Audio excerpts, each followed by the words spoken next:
ഇന്ന് തന്നെ ഡൗൺലോഡ് ചെയ്യൂ. കാണൂ നിങ്ങളുടെ ഫേവറേറ്റ് ഷോസ്. Hello sir. ജെഡിയുടെ കോൾ ഞാൻ പ്രതീക്ഷിച്ചിരിക്കുകയായിരുന്നു. അവന് ബെയിൽ കിട്ടിയല്ലേ? അതെ സർ. അപ്പോ ഇനി എന്താണ് ചെയ്യേണ്ടതെന്ന് ജെഡിക്ക് അറിയാമല്ലോ.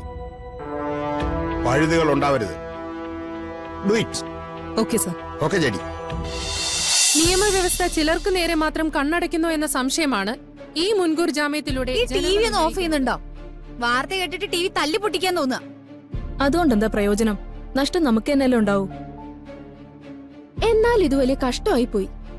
അയാൾ ഇത്രയും വലിയ തെറ്റ് ചെയ്തിട്ട് മുൻകൂർ ജാമ്യം കൊടുക്കാന്നൊക്കെ പറഞ്ഞ ഈ നാട്ടിൽ ചോദിക്കാനും പറയാനും ആരും ഇല്ലാത്ത പോലെ ആയല്ലോ. നിയമം അറിയാവുന്ന വലിയ വക്കീലന്മാർ വിചാരിച്ച എത്ര വലിയ തെറ്റ് ചെയ്തവനും കോടതിയുടെ മുന്നിൽ നിരപരാധിയാവും. തെറ്റ് ചെയ്തവരെ ശിക്ഷിക്കണമെങ്കിലേ കൃത്യമായ തെളിവുകൾ വേണം. അതൊക്കെ കണ്ടുപിടിച്ചു കൊടുക്കേണ്ടതേ കേസ് അന്വേഷിക്കുന്ന പോലീസുകാരാ. അതമ്മ പറഞ്ഞ ശരിയാ. ആ കാശ് വാങ്ങി തെറ്റ് ചെയ്തവരെ രക്ഷിക്കുന്ന രീതിയിലേക്ക് കേസ് എഴുതുന്നത് ജയശ്രീയെ പോലെ കൈക്കൂലിക്കാരെ പോലീസുകാരാ. നീ എന്തിനാ ഗിരിജി ആവശ്യമില്ലാത്ത കാര്യങ്ങൾ ഇപ്പൊ സംസാരിക്കുന്നത്? പറയുമ്പോ എല്ലാം പറയണല്ലോ. എന്തായാലും ആ ദുഷ്ടൻ രക്ഷപ്പെടുത്ത കണ്ടില്ലേ? ഇവനെ ഒന്നും വെടിവെച്ചു കൊല്ലാൻ ഇവിടെ ആളില്ലാതെ പോയല്ലോ. ദേവിയുടെ കാര്യം ഓർക്കുമ്പോഴാ സങ്കടം.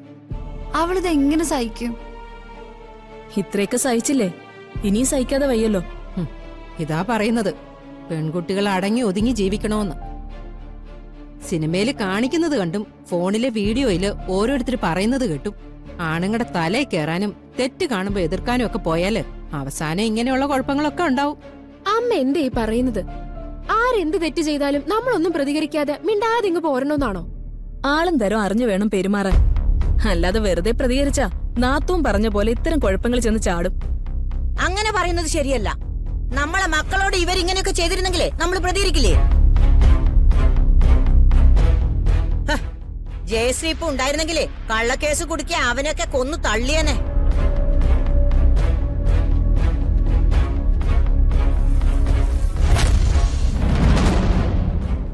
അല്ലെങ്കിൽ അവൾക്ക് അതല്ലേ അറിയാമായിരുന്നുള്ളൂ. ഒരു തെറ്റും ചെയ്യാത്തവരെ കൊന്നുകളയല് ഇവളുടെ തള്ളയ്ക്ക് ഒരു മടിയുമില്ലായിരുന്നല്ലോ. നീ എന്തിനാ ഗിരിജെ ഒന്നും മിണ്ടാതെ നിൽക്കുന്ന ദുർഗമോളുടെ മെക്കിട്ട് കയറുന്നത്? നിനക്കിത് എന്തിന്റെ കേടാ? ഇവളൊന്നും അറിയാത്ത പാവത്തെ പോലെ ഇവിടെ നിൽക്കുന്നത് എന്തിനാന്ന് അമ്മ വിചാരിക്കുന്നത്? ഞാനൊന്നും വിചാരിച്ചിട്ടില്ല. എന്നാ ഞാൻ പറയാം. നമ്മള് പറയുന്ന എല്ലാം കേട്ട് മിണ്ടാതെ നിന്നിട്ട് ഇവള് നാളെ എന്തെങ്കിലും കുഴപ്പമുണ്ടാക്കും. എന്നിട്ടത് ഈ വീട്ടിലുള്ളവരെല്ലാം ബാധിക്കുന്ന രീതിയില് വലിയ പ്രശ്നമായിട്ട് വരും. അങ്ങനെ എന്ത് പ്രശ്ന ദുർഗ ഇതുവരെ ഉണ്ടാക്കിയിട്ടുള്ളത്? കുറ്റം പറയാൻ ഒന്നും കിട്ടുന്നില്ല എന്ന് കാണുമ്പോ വെറുതെ വായി തോന്നി വിളിച്ചു പറയരുത്. വേണ്ട മുത്തശ്ശി, വെറുതെ ഇനി ഒന്നും രണ്ടും പറഞ്ഞ് വഴക്കുണ്ടാക്കണ്ട. പാവ ദേവികയുടെ കാര്യം ഓർക്കുമ്പോ നല്ല സങ്കടമുണ്ട്. അഞ്ജുവിന്റെ ഏറ്റവും അടുത്ത കൂട്ടുകാരിയല്ലേ, അതിന്റെ സങ്കടം അഞ്ജുവിനും ഉണ്ടാവും. ഈ സമയത്ത് വെറുതെ ആവശ്യമില്ലാത്ത കാര്യങ്ങളൊക്കെ സംസാരിച്ച് ടെൻഷൻ കൂട്ടണ്ട. ഓ, ഇവിടെ ഉള്ളവരെ സങ്കടം മാറ്റാൻ ഇനി നിന്റെ ശുപാർശയൊന്നും വേണ്ട. ഞങ്ങൾക്കറിയാം എന്താ വേണ്ടെന്ന്. അവൻ കാശെറിഞ്ഞ് രക്ഷപ്പെട്ടു. അതിൽ നമ്മൾ സങ്കടപ്പെട്ടിട്ട് ഒരു കാര്യമില്ല.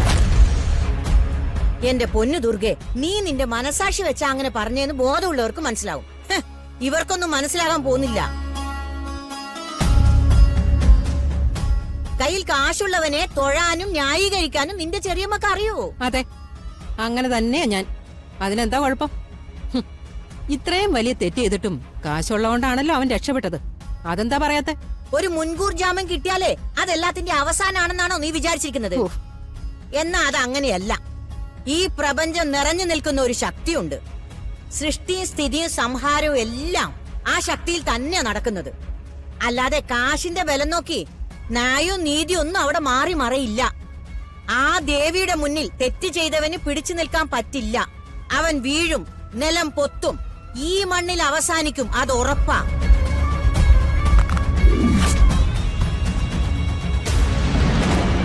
ദേവി, അമ്മേ, മഹാമായേ, അവനെ വെറുതെ വിടരുതേ.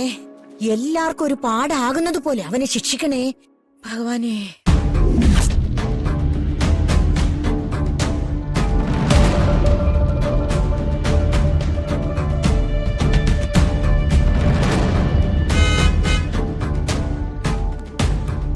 ഞാൻ അപ്പോഴേ പറഞ്ഞില്ലേ അവ ഈസി ആയിട്ട് ഊരി പോകുന്നു.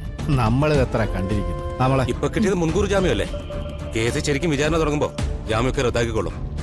അവര് കോടികൾ കൊടുത്ത് വലിയ വക്കീലന്മാരെ ഇറക്കി കേസ് മാനിപ്പുലേറ്റ് ചെയ്യും. അത് ശരിയാ. പണവും പദവിയുള്ളവർക്ക് എന്ത് തോന്നിയാസം ആവാലോ.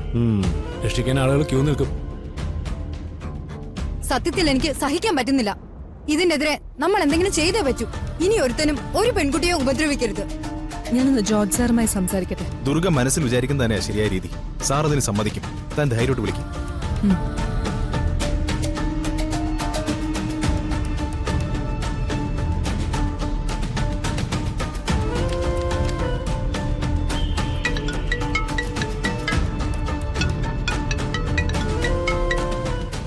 Hello sir. ആ ജഡി, ജെഡിയുടെ കോൾ ഞാൻ പ്രതീക്ഷിച്ചിരിക്കുകയായിരുന്നു. അവന് ബെയിൽ കിട്ടിയല്ലേ? അതെ സാർ. അപ്പോ ഇനി എന്താണ് ചെയ്യേണ്ടതെന്ന് ജെഡിക്ക് അറിയാമല്ലോ. പഴുതുകൾ ഉണ്ടാവരുത്. Do it. Okay sir. Okay JD.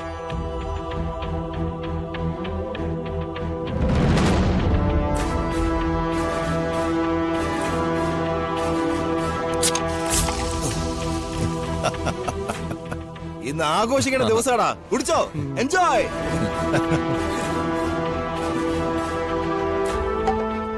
എന്തായാലും ജാമ്യം കിട്ടുമെന്ന് ഞാൻ വിചാരിച്ചില്ല. ഇവിടെ എല്ലാം നടക്കും. ഈ കേസ് ഒരു തെളിവില്ലാതെ തള്ളിപ്പോ. അത് കഴിഞ്ഞു വേണം എനിക്ക് അവളൊന്ന് നേരിട്ട് കാണാൻ. ആ ദേവികെ. ഓക്കെ ഫ്രണ്ട്സ്, റിവഞ്ച് ഒക്കെ പിന്നെ. ഇപ്പോ enjoy. Start music. Enjoy. Cheers.